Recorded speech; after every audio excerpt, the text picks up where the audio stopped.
It did it to me again. I don't know why it's making me do it a second time. I'm angry right now. All right.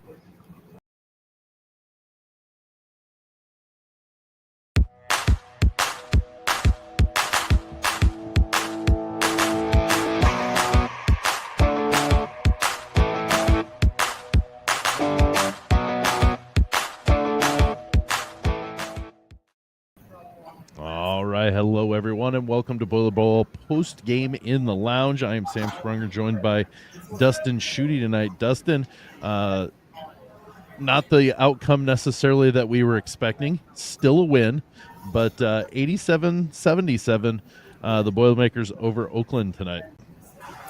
Yeah, this was, I think, a lot of people coming in. I think if you are into that thing where you look at the funny numbers, I think it was somewhere around the 30-point range.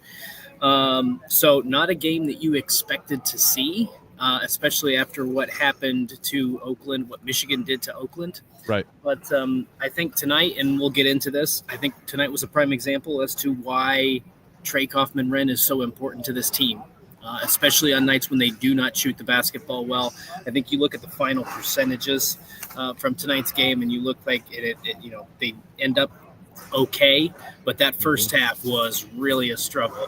And Oakland was able to hang around, and as much as Purdue went on a run here and there, they just weren't able to step on their throats and put them away. Yeah, well, 13 of 35 overall from threes. That means you still missed 22 of your three-point attempts. And, we were talking that when Purdue struggles, you've got to have an automatic. You've got to have a security blanket of sorts. And that was missing tonight. And that's not taking anything away from Jack Benter. He did a great job in TKR's stead, but at the same time, he's not TKR.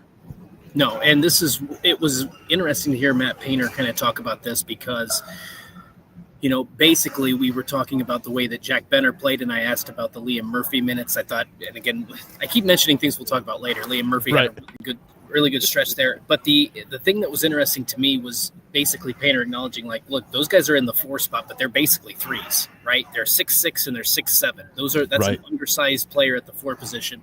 We do it because it helps our spacing. Usually, it still maybe remains to be seen, but we hope that it helps our shooting and helps us spread the floor out a little bit better. But those guys, like, they can't really go in and put on a post move the way TKR can. They can't go in there and all right. I think Jack Benter does a really good job of chasing down rebounds, but in terms of boxing out some of those bigger bodies, it's just not something that either one of those guys can really do. Liam had a few good rebounds in there. I thought in the first half, Oscar Clough really struggled, but then in the second half, he seemed to embrace the physicality, and that's where I thought Purdue was able to kind of pull away. He was 4 of 4, I think it was, in the second half, and finished with 12 points in that second half, 12 of his 14. Right. So they were able to establish some level of post presence, but again, Oscar has to start doing that a little bit earlier. Now, I don't think we're going to be without I don't think Purdue is going to be without TKR for a long period of time.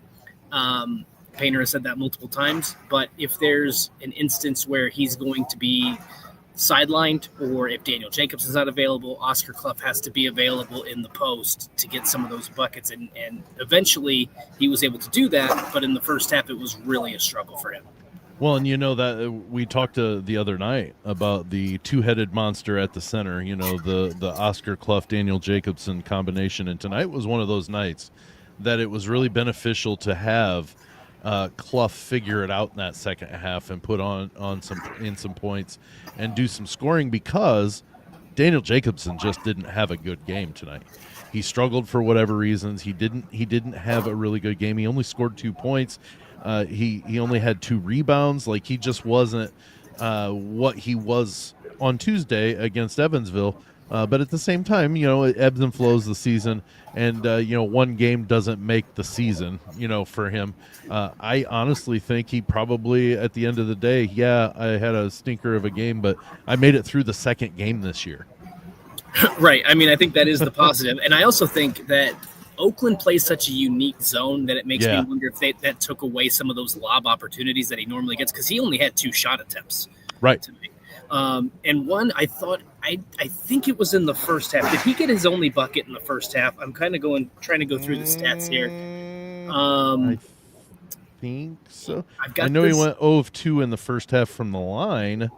In the first half, so 1 of 1. Let's see. He scored that bucket at 15:01, so 15 seconds into.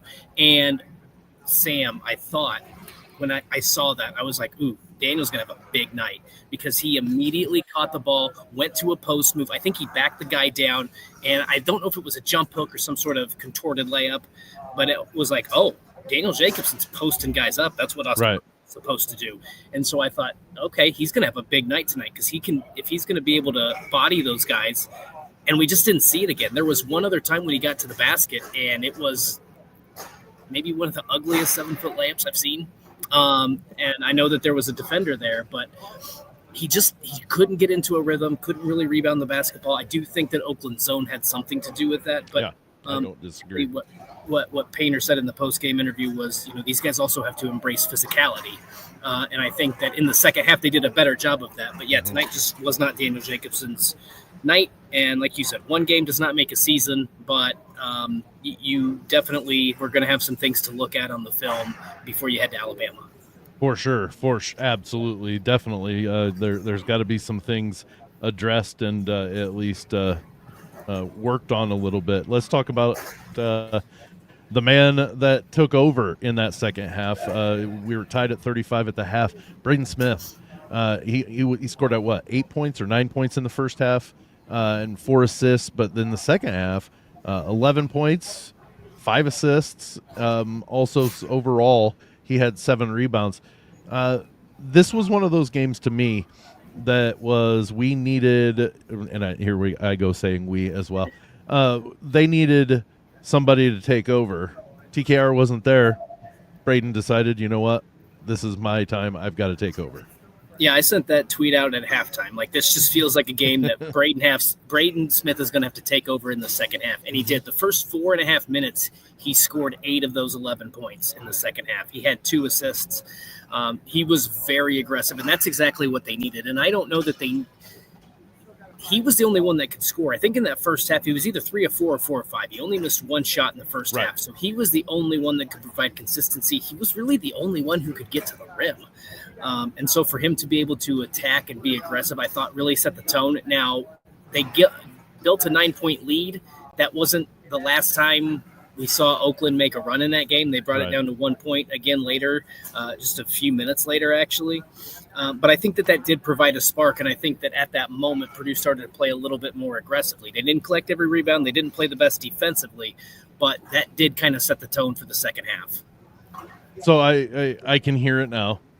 It's probably a lot of maize and blue saying this. Oh, my gosh. You guys struggle with Oakland at home. We played Oakland at home and beat them by like 7,000 points.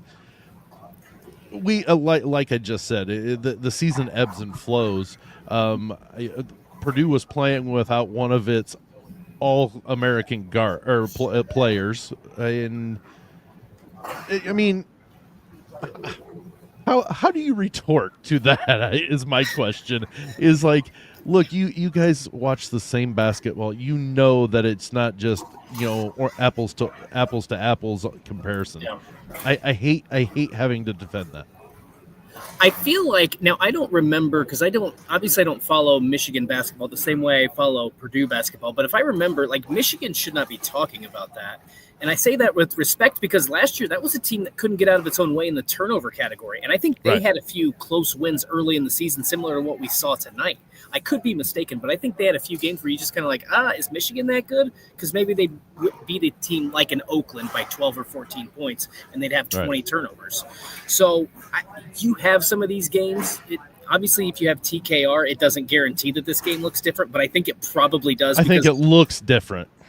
Because, again, when you say, okay, we're 2 of 9 from 3, and you get to that first or second media timeout, and the goal is then just keep feeding TKR, and he knocks down 5 or 6 floaters, and you have a 10 to 12 point lead, you can still say, Sam, it was an ugly game, but this game might be 24 points instead of 10, So, I I think that you look at this, and the thing that is concerning still is the rebounding. And again, without TKR, what does that look like with him on the floor? We don't really know yet. There are some things that you can look at. There are some things that you can say, this team isn't playing like the number one team in the country right now. I think everybody would agree with that. But again, there are a lot of new pieces. Oscar Clough didn't get here till July. Omar Meyer didn't get here till July. Liam Murphy was undergoing shoulder surgery. So they were without some guys for the summer. So this is still a work in progress. And again, it's not where you're ranked at the beginning of the season. It's where you are at the end of the season. Yeah, absolutely. And you know what? I mean, you have one. It doesn't matter. You know, we've talked about you win by 1 point, you win by 50. It doesn't matter. You win the game. Yeah. Being the number one team in the country, you're going to have those targets pointed at you. And if you underperform at any point, there it was. Okay, ease up. But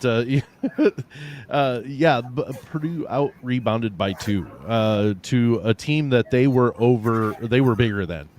Yeah. This was an undersized team comparatively, compared to Purdue. And it wasn't. I was listening to the game near the beginning when Oakland was getting a bunch of opportunities, second chance opportunities, and Robbie Hummel's saying this isn't even long rebounds. This is right at the hoop on misses, and it's still a concern. You know, it was a huge concern last year. It's still a concern this year, to the point where I think they know. They know they need to work on this, okay? They absolutely know that this is something they need to work on. Yeah, Zaire Wells killed them. I mean, now they did a better job in the second half because he only had 2 in the second half, but he had 10 in that first half. Like, they could not keep him off the glass. Now, he's really good. I think he was a Division II transfer. Dude can play. He can play. He's got some hop to him. But yeah, I mean, I think that this goes back, and I don't like to use this cliche because I think it's dumb, but there are times when I think it felt like Oakland wanted the basketball more, and at times it felt like Purdue was like, we should get the rebound, but they just should get the rebound, but we just kind of stared at it. So, I don't know. I think that's a big concern moving forward. Again, I think Oscar Clough in the second half of both of these games has played really well. You would just like to see him start off a little bit stronger, a little bit better, and maybe that'll come, maybe by game 6 or 7. But the thing I would say to Purdue fans who watch this game and are kind of scratching their head and maybe raising their eyebrows a little bit would be, last year in that season opener against Texas A&M Corpus Christi, they needed some plays from Daniel Jacobson down the stretch to seal that game. Like, that was a closer than, I think they ended up winning by 17 maybe, but it was a closer. In the teens, yes. Yeah, it was closer than expected. Absolutely. And, just a few games later, they had to host Alabama, who was ranked number 2 at that time, and they still got the win, right? So you're going to have games like this. It's you don't like it when you're the number one team and you think you should beat everybody by 30, and you're all this talk about what kind of run can they make. But I do think that when you're able to persevere, and I think Matt Painter even said this in the postgame, like, guys, if we make 5 or 6 more threes, like we did against Evansville, completely different game. You're just gonna have nights like this where you don't shoot the ball when you got to find other ways to win. It wasn't pretty, but at the end of the day, all that matters is getting that tally in the W column and keeping one out of the loss column. One thing that I will say that they've really, at least for the first 2 games, and granted against Evansville and Oakland, but they 5 turnovers is all they had tonight. As one of the cleanest games. I mean, and Braden Smith, he's the point guard. He had 3 of the 5. You expect him to have the majority of the turnovers because he handles the ball all the time. But the fact that they are, for the second straight game, in less than double-digit turnovers, I think it says a lot from where they were at points. Because if I remember right, Texas A&M Corpus Christi, they had 20 turnovers in that game last year. Yeah, close. And I think the one thing, I don't remember what the turnover total was for Evansville. I don't know. 9. Was it 9? Okay. Well, how many did Evansville have? Do you know? If you give me a second, I'll be able to tell you. I can give you a second. I can grandstand here for a minute. Go ahead. Go for it. But I was just going to say, Oakland only had 9 tonight, and I don't know if Evansville had a lot or not. But remember last year, now Purdue's going to play a different style of defense where they probably don't have to pressure the ball as much, but I think that they do want to force at least a few more turnovers to be able to get out and transition and get a few more quick buckets. I don't know that they've had those they didn't need it against Evansville, but they really haven't had those opportunities yet early in this season. So that's something I would keep an eye on too. And maybe this is, again, it's all just kind of getting acclimated where we got to protect the rim and we got to grab rebounds before we start worrying about ball pressure. I apologize. Purdue only had 7 turnovers the other night against Evansville, and Evansville had 10. Okay, so they didn't have a lot either. Yeah. No, I didn't think so. It was relatively clean. I thought that Evansville I thought they were under 10 as well, but they bested me. When it comes to that though, it's the fact that Purdue was able to keep themselves from making the silly mistakes, and you know what, that does a lot in making sure, like you've said, limit turnovers. You tend to win ball games if you rebound the basketball. You out rebound them and don't turn the ball over as much. You're going to win more ball games, and goodness gracious. The rim defense is still iffy, but at the same time, you're not at full strength yet either. So it's still a concern though. You gotta put a plug in that sometime soon. Yeah, I think Daniel Jacobson actually played decent on protecting the rim. I think he had. Right. Did he have just 1 block, or did he have 2? I think he had 3 blocks. Yeah, and Clough had 4. Yeah, so they did some decent work, but they weren't able to do it consistently throughout the night. Right. And I think that at a certain point it was, okay, where Oscar's giving us something offensively that Daniel's just not tonight, so they had to ride the hot hand. So maybe if Daniel plays a little bit more, but again, if he plays a little bit more, how many more offensive rebounds do you potentially surrender, or how many offensive rebounds do you not get because Oscar is not in the game? So there's it's a chess match that the coaching staff is also trying to figure out, that we're trying to figure out. And so I think you're very frustrated, I think, if you're a fan watching this game. But at the same time, it's just when you take a step back and it's like you're going to have growing pains no matter what the team looks like. You're going to have some of these growing pains. And tonight was a lesson where we didn't shoot the ball well, but you still have to find ways to win, and they were able to do that tonight. Well, I've seen the comments already that this was just a horrible game. You know what? It wasn't the best of games. It was far from the worst of games, though. Purdue put 6 players in double figures. That's not a horrible amount. That's a pretty good. Now, the rest of the scoring, there's only one person that scored other than those 6 that scored in double figures, and that's Daniel Jacobson scoring his 2 points.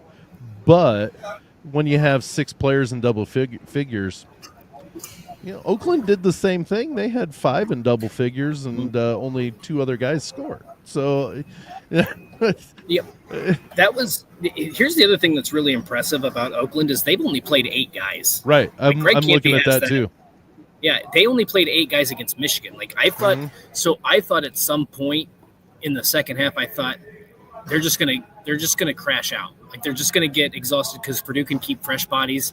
If nothing else, Purdue's going to be fresh. Oakland's not, but they never quit fighting. Was not a factor in any regard. Right. And I know we're getting late into this, but I also want to give Liam Murphy deserves a major shout out. So absolutely, he played in the first half. He missed his first 2 3-point attempts tonight. He comes in towards the end of the half, knocks down a big 3 to tie the game as the clock's expiring. Yep. Comes in at about the 12-minute mark in the second half and knocks down 2 threes. He gets an offensive rebound. He's around the ball a lot. There was a play where Oakland had secured a rebound, was kind of dribbling up the floor. He comes in from behind, slaps the ball away, nearly creates a turnover. Matt Painter speaks frequently about, it's hard to be consistent with inconsistent minutes and trying to make the most of your 6 to 10 minutes per game. And Liam Murphy has done that in these first two games. Yeah. And I don't know how much we're going to see of him when Trey Kaufman-Renn comes back, because Jack Benner is clearly going to be the backup for. So there's probably going to be sparse minutes for Liam Murphy, maybe on a game-to-game basis. But I thought for him to come in, and he hit 2 threes. I think they were on back-to-back possessions. If not, they were very close. They were very close. Yep. It took Purdue from a 1-point lead, I think, up to a 7-point lead. And in a game like this, where everything, you're clawing tooth and nail to try to create separation, for him to be fearless in those moments and knock down a couple of big shots, I thought that was I don't know if it was the turning point in the game, but it was certainly a momentum point in the game. Yeah, and I agree. He only played 10 minutes. Officially, It says here, 10 minutes, 11 points. And when you have more points than you played minutes, I think that's a pretty productive day when you're out there doing what you're doing. So, yeah, he definitely needs some a nice way to go there. Omer Meyer and Jakari Harris got big minutes. I say big minutes in the aspect of it wasn't just a couple of minutes, but neither of them scored. Let's see, Jakari Harris, both of them had 2 assists. Harris had 1 steal, but he was 0 for 6. And again, not does one game a season make, but coming off of a game against Evansville where he didn't do a whole lot, is he pressing, or is he still staying within his game and gonna just eventually it will start coming? I think it'll break through at some point. It happened in the UIndy game. I don't know if he's just out of rhythm. I don't know what the case is, but he had a few, and I think Jakari is one of those guys. If he gets it going early, then you need to watch out. But he had one, I think it was a layup in the first quarter, where he went up for the layup, missed it, and thought he should have gotten fouled, and they didn't call anything. And I don't want to say after that he caved in, but I think that took some of his confidence away. And I think that happened in the Evansville game as well. Like, he is a guy that in his first 2 or 3 shots needs to make one, or he might have a rough night shooting. And I don't know if that's a confidence thing. I don't know if that's not getting enough looks type of thing. But he's a confident player. Like, he can make a difference on the defensive end. He can make a difference on the glass. And he just hasn't been able to do it these first 2 games. We'll see where it goes. I have a lot of confidence that Jakari will get it going. It just hasn't been his. It just hasn't been a good 2-game stretch for him. But I'm trying to remember. I don't know that I ever thought that he hesitated. Like, it seemed like he was confident with some of his shots. I'd have to go back and watch and see. But just not his game the first 2 games. Well, I'm pretty confident he's eventually gonna, it's gonna eventually just kind of click for him, and he'll be what we expect. But overall, Dustin, I'm happy to have the win. I think there's a lot to learn from, and I also think that adding TKR into that lineup is going to help immensely. For the fact that, again, you have that safety blanket almost of a good look at the rim, if not a really darn good chance of scoring a bucket. Yeah, because I don't Oakland didn't really. I mean, they took some things away, but Purdue, how many of those threes were uncontested and they just missed them? Right. And sometimes that happens. And again, if you can say, hey, it's not our best shooting night, and they're going to go to TKR whether they're having a good shooting night or not. But when you can rely on somebody like that, like, I think in a game like tonight, Sam, Trey Kaufman-Renn probably has 30 points. Like, I think he would have I don't doubt it. I think they would have feasted. I think they would have continued to go to the short roll. I don't know that Oakland would have had an answer to that. But the fact that Purdue wasn't making threes, and I think I don't know if I'm going to say this correctly to where people will understand it. If you swapped how Purdue shot the ball from 3-point line tonight with how they shot it against Evansville, I think they still have a pair of 30-point wins. Like if they shot the ball the way they did against Evansville, they win this game tonight by 30. And then if you go back and if they shoot 13 to 35 from 3 against Evansville, I still think they win by 30 because Daniel Jacobson, they could manipulate that defense a little bit better than they could this defense. Right. Yeah. So if that makes any sense. So, yeah. But I think in this type of game, you needed to have that safety valve that you can say, hey, we're going to go to the short roll, and we need you to get us 20 points and 5 or 6 rebounds at least. And they just didn't have that tonight. It'll be interesting to see because I'm a little interested. Obviously, it's been since the U-Indy game that Trey Kaufman-Renn has played, so it's a couple weeks off. What does he look like against Alabama? Assuming he plays, what's he going to look like against Alabama? And is there a little bit of rust? But I look, again, that Alabama game, you want to win it. You want to give yourself that point in terms of the quad one win. The resume boosting win is what I was looking for there. Yep. But if you don't, it's not a bad loss, so it doesn't really hurt you in the postseason. Well, and we said this the other day too. It's not the end of the world if you lose to Alabama in the middle of November, but it is not a good thing to lose to Alabama in the second round of the tournament. I mean, so let's count your blessings where you get to play them, and the fact that hey, you know what? Even if TKR doesn't play, and heaven forbid my 40-0 prediction goes wrong, and they lose, there are going to be lessons that will have been learned during that game in Tuscaloosa. It's going to be a March builder, I think, a March strengthener, and I love that Coach Painter does that. He schedules some really tough schedule or opponents during the non-conference season to get that resume built, but yet also March toughened, I guess. Ready for March. And the fact that they just announced the home and away or home and home with Tennessee for the next 2 years after this just proves the point that Matt Painter's doing what it takes to.